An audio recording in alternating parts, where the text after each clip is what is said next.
Գյորջյան Կասկադ 60 ամիս փուլային վճարում բազմաթիվ առավելություններ։ Գիտեք, ոչ թե այսօր եմ սկսել այլ երեկվանից, ամբողջ օրը րոպե, վայրկյան, անցնում է, հերթական անգամ միջով անցնում ու հիշում եմ, որ սեպտեմբերի 26-ին 2020 թվականի Ստեփանակերտի օրն էր, թվում էր, թե տոնական ինչ-որ զգացողություններ, միջոցառումներ պիտի լինեն, չկար, իհարկե մեր մաքուր քաղաքը էլ ավելի տարբերվում էր, փայլում էին փողոցները, մարդիկ շրջում էին փողոցներով, ես էլ երեխաներիս հետ պարտադիր անպայման գնում էինք ազատամարտիկների պուրակ, խոսում Արցախից, Ստեփանակերտի պատմությունից,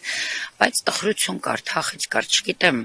ինչից էր այդ զգացումը, բոլորիս մոտ էր այդպես լռություն կար քաղաքում։ Ես հիշում եմ, որ մենք շատ ուշ,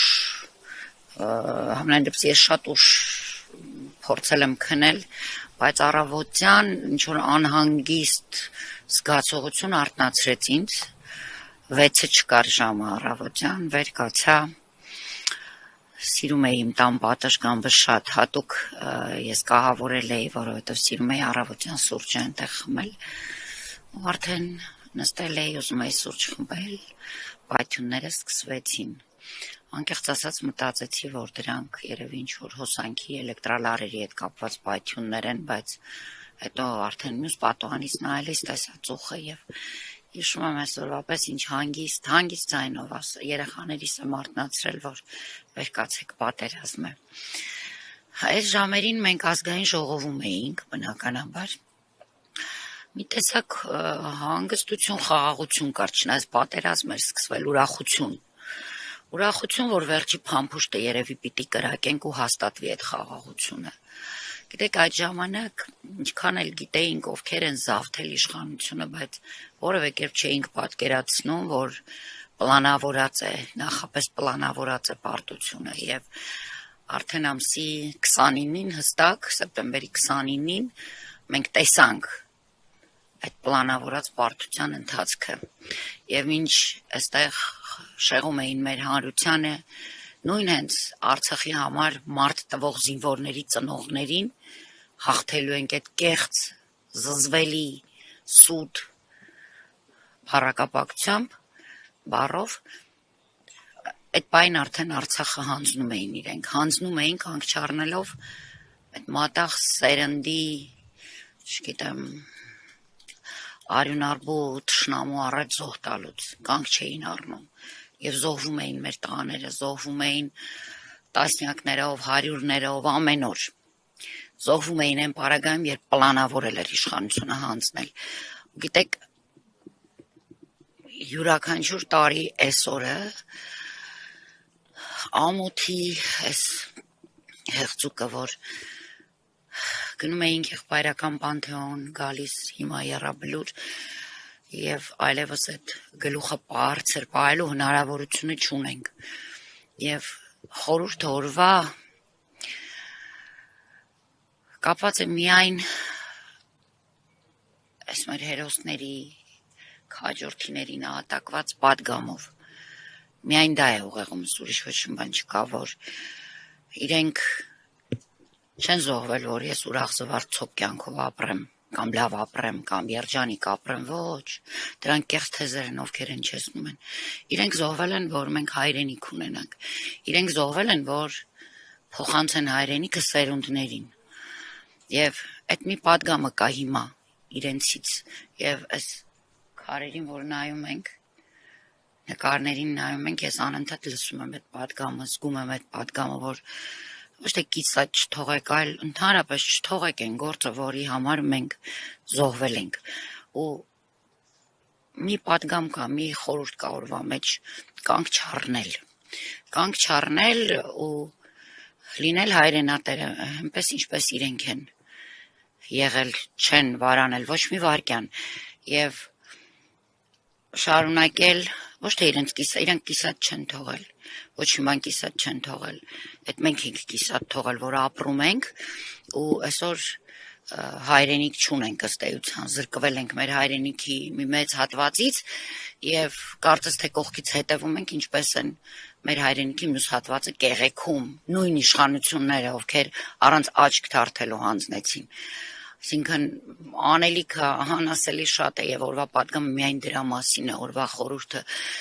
կանգ չառնել, շարունակել, թևաթափ չլինել։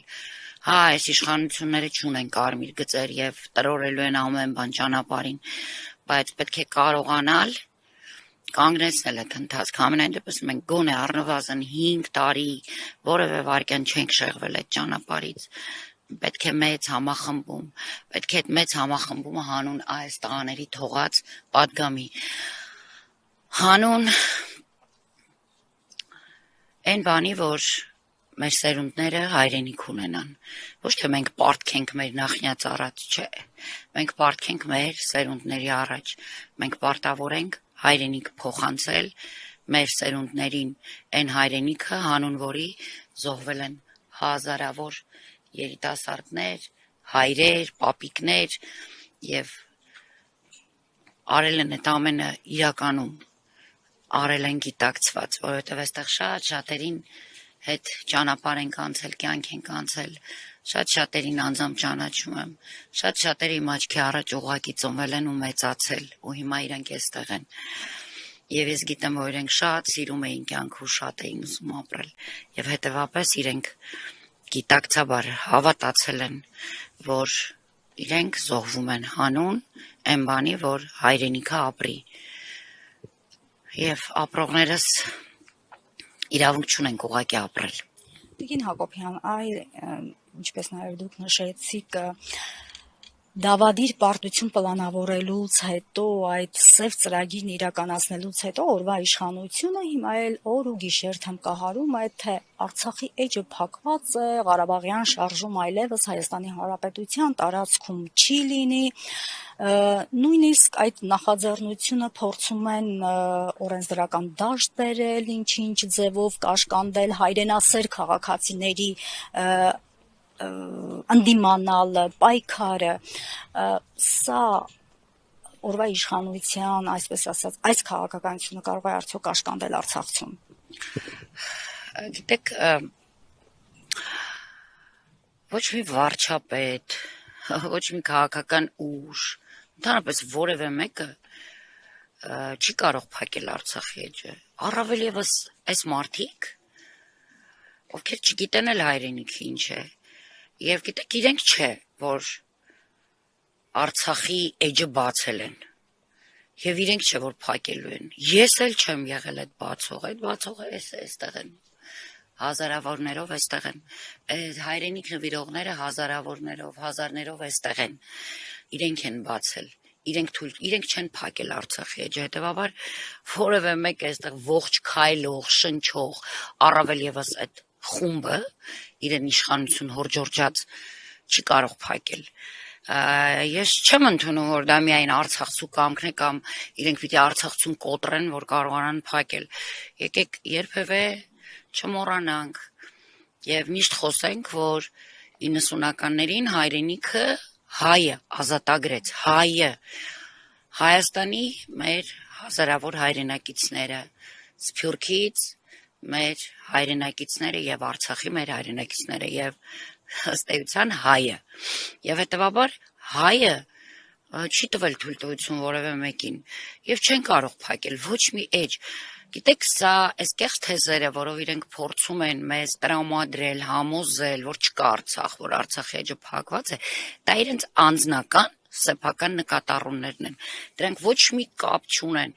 Հայաստանի ընթացքի հետ, դրանք ոչ մի կապ չունեն Հայաստանի ապագայի երազանքների ու նպատակների հետ։ Այո, իրենք սարսափում են, ինչպես սատանան խաչից է սարսափում, երբ խոսում ես ուժեղ Հայաստանի մասին, երբ խոսում ես Արցախ վերադարձի մասին, որովհետև իրենց անձնական պայմանավորվածությունները, իրենց լավ, ցոփ, շվայտ ապրելու համար իրենց նպատակները կատարելու համար իրենք արել են ինչ որ արել են ու շարունակում են անել։ Ամբողջ հարցը նրանում է, արդյոք մենք ունենք այդ հաստատակամությունը, կարողությունը համախմբվելու այդ ցանկությունը, որպեսզի վերջ դնենք այս իշխանությունների, որպես իշխանություն գոյություն ունենալուն։ Իրենք ուղղակի պիտի չլինեն, իրենք նույնիսկ չպիտի ապրեն Հայաստանում։ Ինչ իշխանություն, իշխանավարության մասին է խոսքը, որտեվ այդ մարդիկ զուտ իրենց ցնորված մտքերը, իրենց չգիտեմ, մարդիկ ովքեր անցյալ չունեն, իրենք որևէ հետք էս պատմության մեջ բացի դավաճանությունից, այսպես հանցավոր ընթացքից ոչ մի հետք այլևս չեն թողելու։ Հիմա ամբողջ խնդիրը նրանում է ի վերջո երբ ենք մենք կանգնեցնելու, ի վերջո երբ ենք մենք որպես հասարակություն, որպես ժողովուրդ, որպես ազգ կանգնեցնելու այս կործանարար ընթացքը,